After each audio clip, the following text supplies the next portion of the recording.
প্রায় আড়াই ঘন্টা টানা বৃষ্টিতে রাজধানীর বিভিন্ন এলাকায় রাস্তায় পানি জমেছে। এতে যানজট দেখা দেয়। ভোগান্তিতে পড়েন স্কুল ও অফিসগামী মানুষ। ঢাকায় ভোর থেকে শুরু হয় ঝুম বৃষ্টি। থেমে থেমে অঝোর ধারায় বৃষ্টি চলে সকাল 7:30টা পর্যন্ত। রাস্তায় পানি জমায় কর্মস্থল, স্কুল ও বিভিন্ন প্রয়োজনে যারা রাস্তায় বের হয়েছেন তাদের চরম ভোগান্তিতে পড়তে হয়।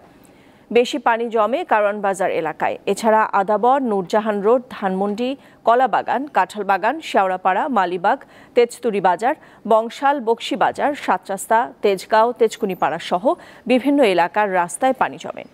পানি জমায় বিভিন্ন রাস্তায় এক পাশ দিয়ে গাড়ি চলতে দেখা গেছে। এদিকে ঢাকা, খুলনা, চট্টগ্রাম, বরিশাল ও সিলেট বিভাগের অনেক জায়গায় আজ ও কাল বৃষ্টির পূর্বাভাস দিয়েছে আবহাওয়া অধিদপ্তর।